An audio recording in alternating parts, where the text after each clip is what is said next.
जय श्री राम दोस्तों एंड जय हिंद दोस्तों आपकी जानकारी के लिए बता दूं, पाकिस्तान के अंदर KFC और उसके अंदर आग लगा दी गई। और वो इलाका था मीरपुर, जो पाकिस्तान के पास कश्मीर है, जिसको ये आज़ाद कश्मीर बोलते हैं। वहाँ पर KFC में आग लगा दी गई और नारेबाजी लगाई गई, जला दिया जला दिया KFC, जला दिया जला दिया जला दिया KFC, जला दिया।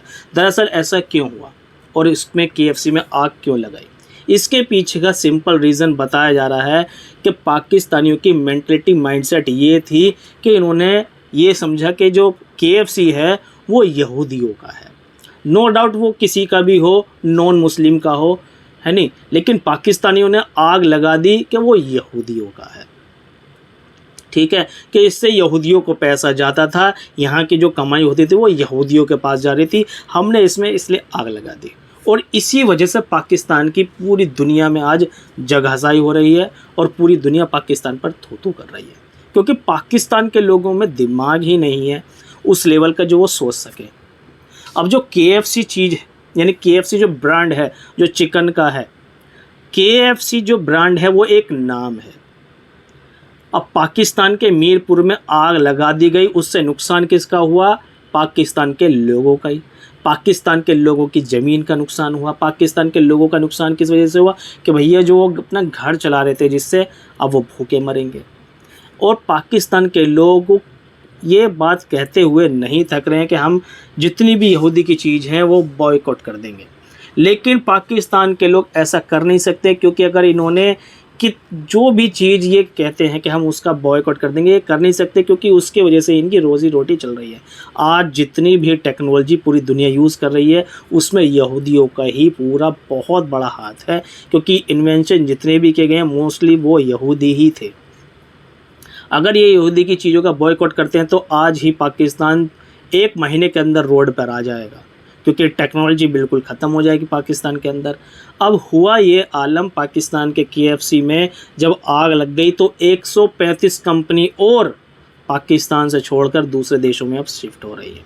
इससे नुकसान क्या हुआ? पाकिस्तान की इकोनॉमी में भी बहुत ज़्यादा डाउन होगी और पाकिस्तान के अंदर अब भूल से भी कोई देश या कोई बड़ा जो आदमी बिजनेसमैन है वो इन्वेस्ट नहीं करेगा, क्योंकि पाकिस्तान के अंदर एक तो खुद मुसलमान ही सेफ़ नहीं है, खुद दूसरे जो जाति धर्म के लोग हैं वो ही सेफ़ नहीं है। तो जो बाहर से लोग अगर आना भी चाहें अपने ब्रांड लेकर के, वो किस तरह से इन्वेस्ट करें, क्योंकि यहाँ पर तो सिक्योरिटी नहीं है। अब बिल्कुल आसानी से इन्होंने आग लगा दी, बिल्कुल झुलसा दिया, एकदम नेस्त नाबूद कर दिया।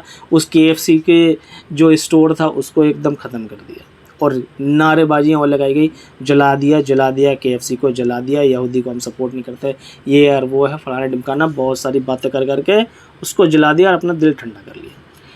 और इसके पीछे का रीज़न है क्वालिटी एजुकेशन, जो पाकिस्तान के लोग अपने बच्चों को नहीं देते हैं।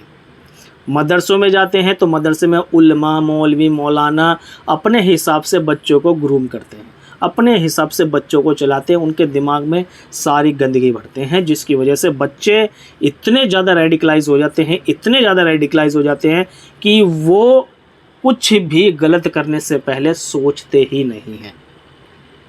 अब पाकिस्तान के एक मीडिया पर्सन है कमर चीमा, वो खुद ये बात बोल रहे हैं कि भैया ये पाकिस्तान के लिए पूरी जग हसाई का सबक मिल गया है और पाकिस्तान के ऊपर पूरी दुनिया थू-थू कर रही है, इन्वेस्टमेंट कोई करना नहीं चाहेगा और 135 कंपनियां और पाकिस्तान छोड़कर जा रही है। पाकिस्तान पूरा का पूरा पाकिस्तान चल ही यहूदियों के ऊपर रहा है, यहूदियों के ऊपर, अमेरिकन्स के ऊपर, भारतीयों के ऊपर, क्योंकि पाकिस्तान में मोस्टली यही तो पैसे लगाते हैं। पाकिस्तान के क्रिकेट बोर्ड में किसका पैसा लगा हुआ है? इंडियन का पैसा लगा हुआ, BCCI का पैसा लगा हुआ, ये खुद भैया रमीज़ राजा ने बोला हुआ है।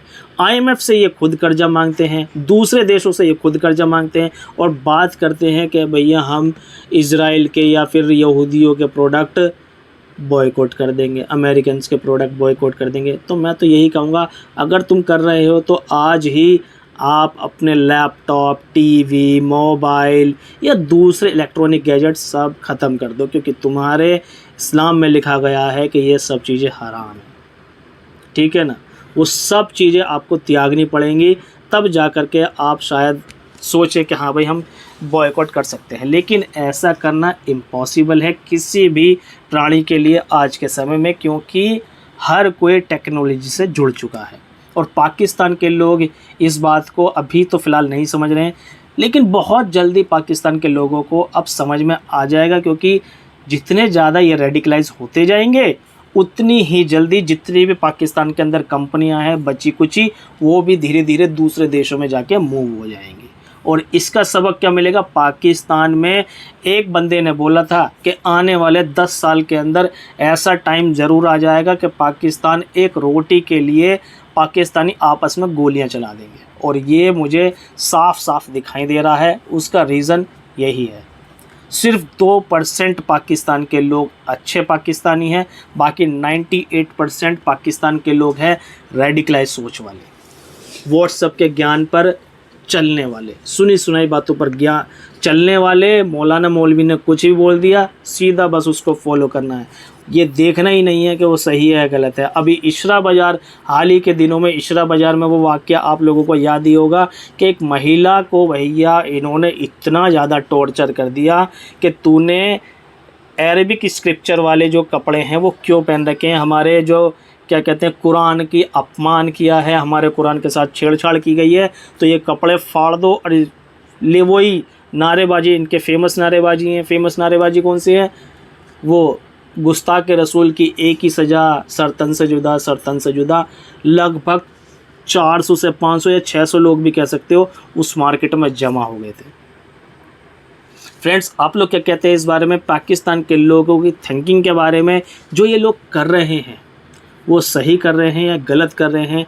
आप लोगों का पर्सनल ओपिनियन क्या है इस बारे में? प्लीज़ कमेंट सेक्शन में ज़रूर बताइए। वीडियो पसंद आई हो तो लाइक शेयर जरूर कर देना, चैनल को फॉलो कर लेना। नेक्स्ट वीडियो मिलेंगे, तब तक के लिए जय हिंद, जय भारत।